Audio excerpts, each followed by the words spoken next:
Hey, everybody, welcome back to another Care Chat. Today, we're answering a question that was submitted by a user that says, Brooke, you and Jill talked about BCU's Surprise and Delight program, but is that kind of thing actually measurable?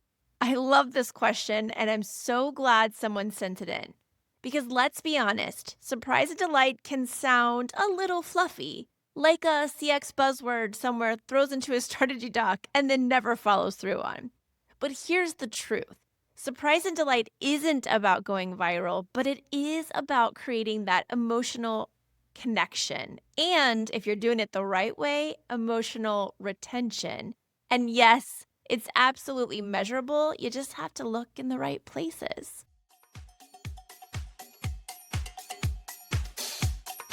Welcome to the Social Media CX podcast, where social media meets customer experience and where all fires, no rainbows is the current reality for most brands. I'm Brooke Sellis, CEO of B Squared Media, and I'm on a mission to change that. Social media can be the MVP of your CX strategy, and I'm here to show you how. Each week, we'll tackle the challenges of social care head-on with candid interviews, real-world case studies, and actionable advice to turn your social channels into loyalty-building, revenue-driving dopamine machines. Whether you're managing customer complaints, trying to engage meaningfully, or just tired of missing DMs, this podcast is your guide to putting out the fires and building the rainbows.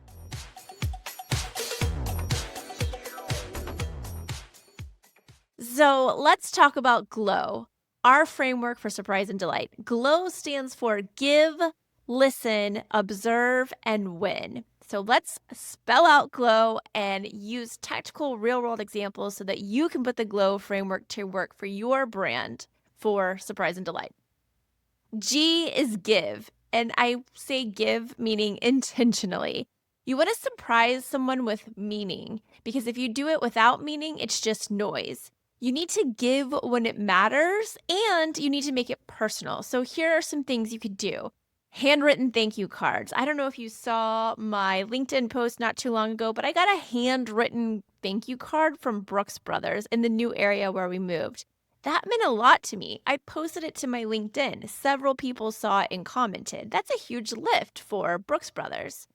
Unexpected swag for repeat buyers. I have to say, I love lots of my swag. I use it all the time.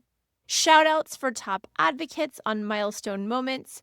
You could also do something like a branded baby onesie for clients who just became parents. Here's an example for you. Chewy, the pet brand, always notices when a customer has a pet that passes away, whether they mention it or whether they stop the subscription with Chewy because of that passing. Their brand sends out personalized condolence cards with donations to local animal shelters in the pet's name. That's huge, y'all. The customer often shares this across every channel, and I can imagine they also become lifelong fans.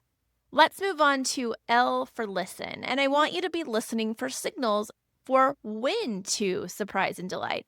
So delight-worthy moments don't just happen by chance. You find them through social care and social listening, one of my favorites.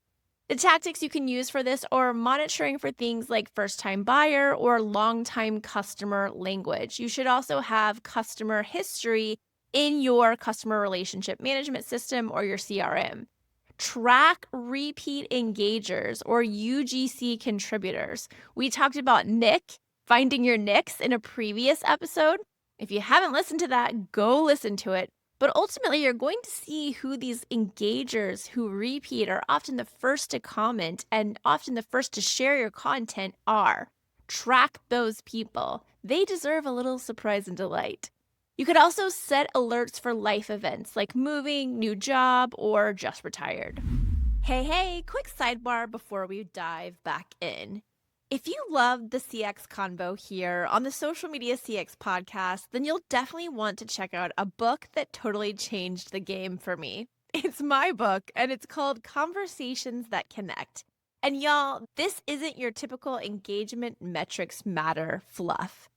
It's all about social-led listening and how the most impactful brands are using real conversations, not just content calendars, to build trust, spark loyalty, and drive revenue. So if you've ever found yourself asking, what do we say when we show up on social? This book is your answer.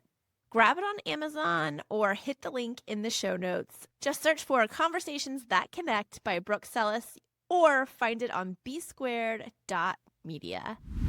An example here could be a credit union when a member mentions on Facebook that they're moving cross country. The brand could send them a new home care package, local snacks, moving labels, and a note. That small gesture can lead to a second mortgage with the credit union. Really smart.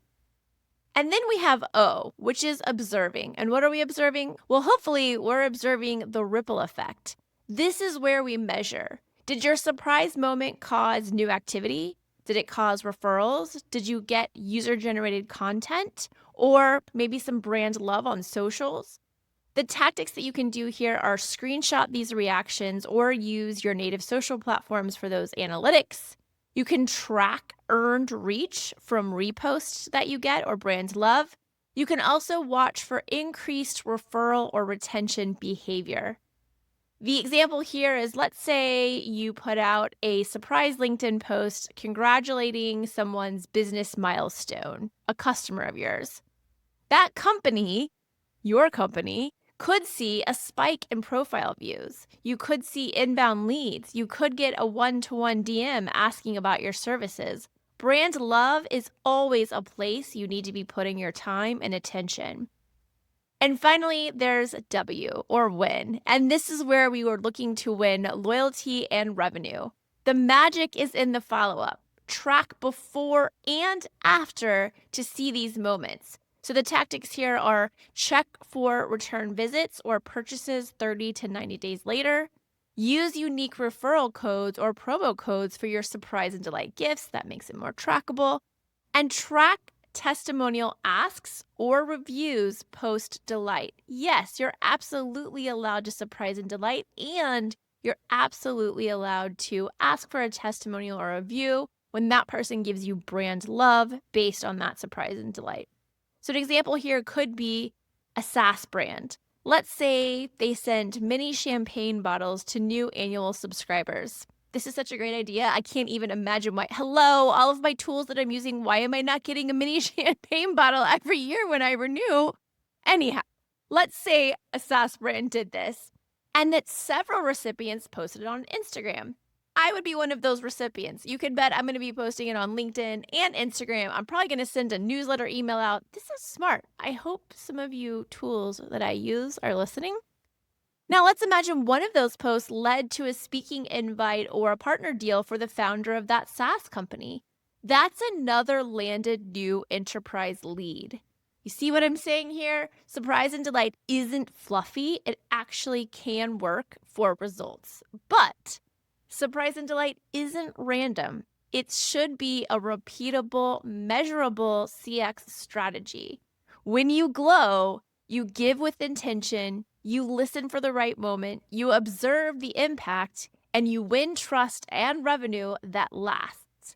If you want to build your own Glow playbook or train your team to spot these moments, hit the link in the show notes. And by the way, if you're listening on YouTube where we have the video, I'm pointing down to the show notes that happen under the YouTube video. Hit that link to connect. You bring the spark, and I'll bring the strategy. See you next time. Thanks for tuning in to the Social Media CX podcast. If you loved today's episode, don't forget to subscribe, leave a review, and share it with someone who needs to up their social care game.